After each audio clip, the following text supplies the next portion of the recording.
시청자 여러분 안녕하세요. 박굴수TV입니다. 어제 대장동 사건에 대한 곽상도 국임당 전 의원의 1심 재판 결과가 나왔습니다. 50억을 아들이 대신 받았다고 해서 검찰은 뇌물죄로 징역 15년을 구형했습니다. 그런데 어제부로 법원에서는 김만배가 곽상도 아들에게 준 50억의 뇌물죄는 무죄라고 판결을 내렸는데요. 물론 돈을 준 김만배 역시도 무죄가 나왔습니다. 정말 충격적인데요. 하지만 나중에 검찰이 항소를 할 망정 이미 1심 판결은 내려졌습니다. 법원에서 재판이 끝나자 김만배는 허리를 90도까지 굽히며 당시 법원 관계자들에게 인사를 했다고 합니다. 국민들은 이 소식을 접하자마자 충격에 빠졌고 도저히 납득할 수 없는 판결이라고 다들 한 목소리를 냈는데요. 그리고 더 충격에 빠진 것은 아마 검찰로 보여집니다. 그동안 검찰은 정영학 녹취록을 토대로 수사를 진행하며 그나마 기소할 수 있는 유일한 증거라고 생각을 하여 이 녹취록을 바탕으로 진행을 했었는데 법원에서의 결과는 전혀 뜻밖이게도 녹취록은 죄의 유무를 따지기에는 증거로서 인정될 수 없다고 나왔기 때문입니다.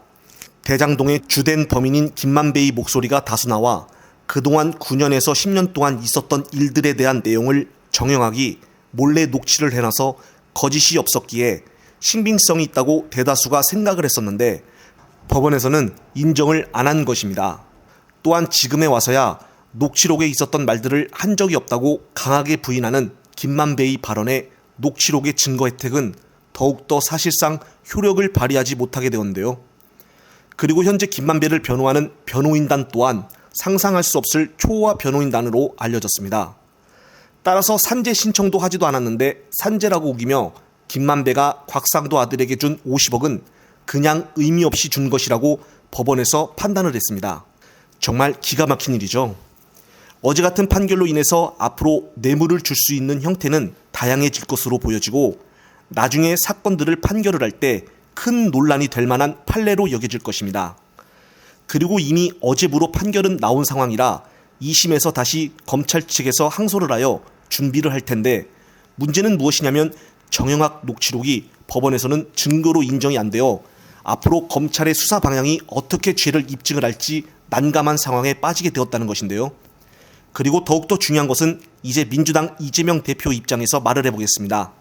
지금까지 대장동 사건에 대해서 유동규와 남욱의 진술로 수없이 많은 검찰발 보도가 조중동 및 메이저 언론사와 신문사 그리고 방송사에서 쏟아져 나왔었습니다. 따라서 수많은 보도에 대해 명색이 대통령 후보였고 지금 야당의 대표인 이재명 대표가 일일이 대응하는 것이란 쉽지가 않았고 보도 내용도 마치 이재명 대표가 죄를 지은 것인 마냥 기사에 나와서 계속적으로 해명하기도 쉽지가 않았던 것은 사실입니다.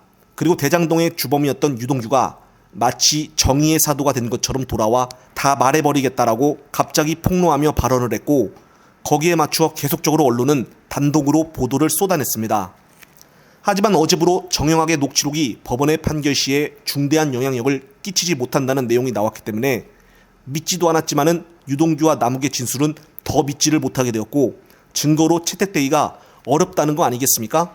그동안 이재명 대표는 계속적으로 질문하는 기자들에게 한 번씩 대답을 하며 소설을 쓰지 마라, 소설도 쓰려면 재미있게 쓰라라는 등의 발언을 했었고 또한 돈 받은 자가 범인이다라는 등의 이야기를 짧게 줄곧 해왔었습니다. 결국 정영학 녹취록도 인정이 되지 않는 마당에 법원에서 유동규와 남욱 그리고 김성태의 진술들은 인정이 될까요? 특히나 유동규와 남욱, 김성태는 대장동과 쌍방울의 주된 범인입니다. 곽상도 아들은 진짜 50억을 받았는데도 대가성이 없다고 무죄로 나오고 정영학 녹취록의 주요 50억의 검찰 출신 인물들도 계속적으로 나오지만은 김만배의 목소리는 증거로 채택이 되지 않는 바람에 사실상 녹취록에 나오는 50억의 명단들은 김만배가 실제로 돈을 줬다고 불지 않는 이상은 수사가 진전되기가 어려워질 것 같습니다. 박영수의 인척에게 100억을 보낸 점, 박영수 딸에게 분양권 및 대출로 25억 정도의 특혜를 준 점 등을 포함을 하여 기소가 되었지만 이것 또한 수사를 하고 있는 검찰은 박영수 윤통영 사단의 기지라 소문이 나 있는데 수사를 제대로 하겠습니까? 따라서 지금까지 수사 상황을 볼 때 이재명 대표의 말이 옳았던 것이 확인이 되었고 계속되는 보도로 상처만 많이 받게 되었고 이 틈을 이용해서 당내 수박들은 대표를 사퇴해야 한다 라는 등의 분열을 이끄는 말들을 계속적으로 해왔었습니다. 국임당의 방탄이란 프레임은 말할 것도 없고요. 하지만 언론들은 여기서 계속 멈추지 않을 것입니다. 언제 또 그랬냐는 듯이 1심 판결에 대한 정확한 사실을 모르는 사람들이 대부분이기 때문이죠. 하지만 박불수TV는 계속적으로 진실을 알리기 위해 노력했던 것처럼 규모는 작지만 열심히 영상을 만들겠습니다. 영상을 보신 구독자님들의 소중한 댓글 부탁드립니다. 꼼꼼히 체크를 하여 다음 영상에 참고하겠습니다. 이번 영상은 여기까지입니다. 영상이 유익하셨다면 오른쪽 화면 아래 구독 글자 버튼을 눌러주시고 화면 왼쪽 아래 엄지 모양의 좋아요를 눌러주십시오. 보다 더 좋은 영상으로 다가가겠습니다. 시청해주셔서 감사합니다.